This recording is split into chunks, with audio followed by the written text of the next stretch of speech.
Decide Today, Live Tomorrow, Say No to Drugs. By Hugo Girona Bunez, Paula Gomez Gomez, Celia Sanchez Roman and Barbara Vandervaar. Index. What are these substances? Types. Legal to legal. How do drugs affect our system? Social pressure.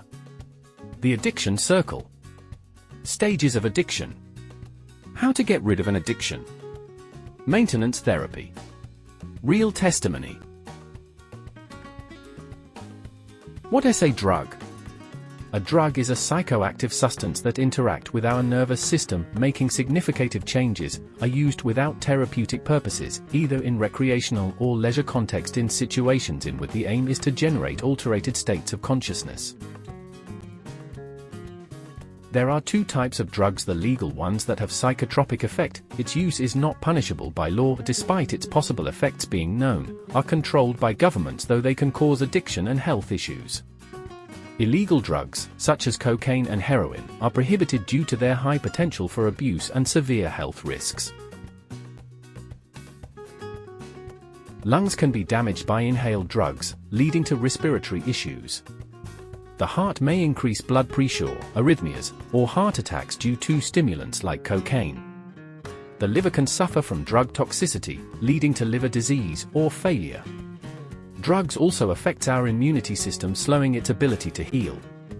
Last but not least, men can experience reduced sperm count and motility, while women can experience irregular menstrual cycles.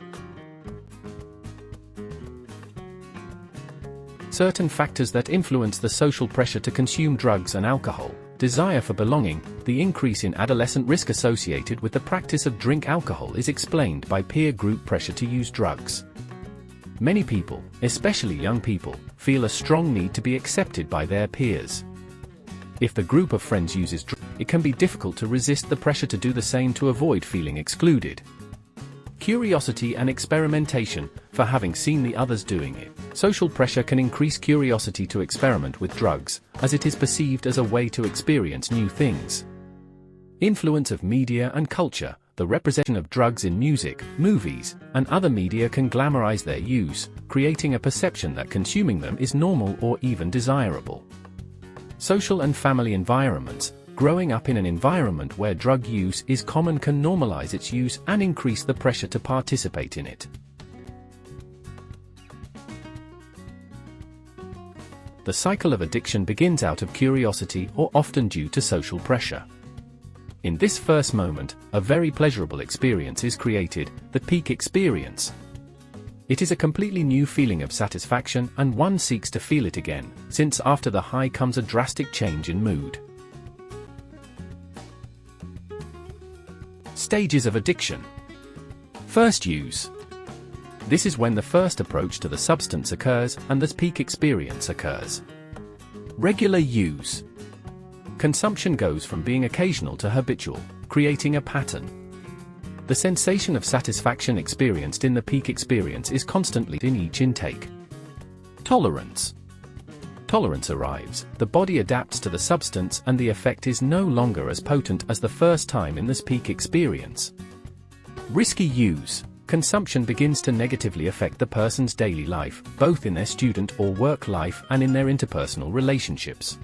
They may become isolated and alone, which would further motivate the consumption of these substances. Dependence. If we stop consuming, withdrawal syndrome appears, and the dose has to be increased to achieve the same effect that we achieved before with a lower dose. Disorder. Consumption is no longer done to achieve well-being, but out of necessity. The person does not care about anything and does not consider the harm they are causing to themselves or others. All they seek is to consume at all costs. This is the most destructive phase.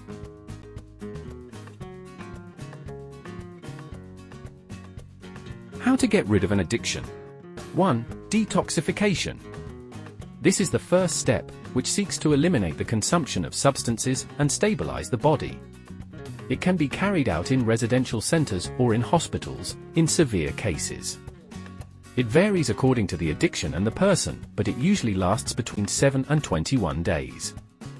Drugs are used to reduce withdrawal symptoms, and it is complemented with therapy to manage the emotional impact, which is very important.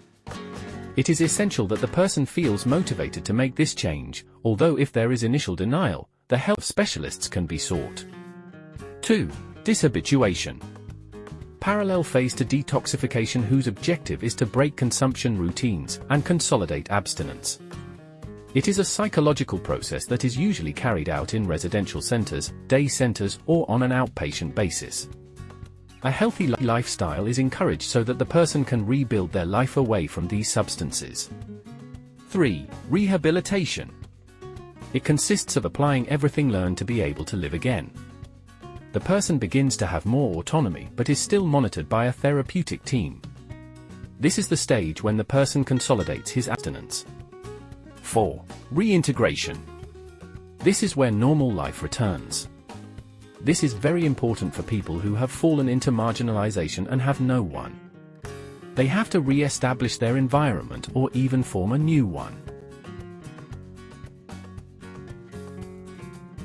Maintenance therapy. This disease is always lurking. Even after treatment, people may feel the desire to consume again. This usually happens at the beginning of a new life, but it can also happen later, especially during difficult times. Addiction is a chronic disease. Real testimony. Lewis started when he was a teenager and he wants to help people telling his history. He is fine, but it was his worst moment in his life. Cocaine was his life, he thought he could never live without it. The sad reality is that I was too young and I let myself be carried away by circumstances and, why not say it, by friends. At 17, I found myself there, consuming cocaine. It was the beginning of the 5 years that my nightmare lasted, a prisoner of my lies, stealing money at home, days, without appearing or giving any sign of life, abandoning my studies, the cause of my parents' tears and sorrows. Thank you for your attention.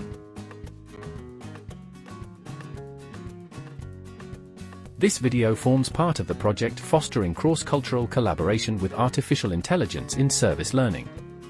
The project involves the University of Alicante in Spain, the University of Hradec Králové in the Czech Republic, IES Leonardo da Vinci of Alicante in Spain, and Vyšší odborná škola zdravotnická and Střední zdravotnická škola of Hradec Králové, Czech Republic.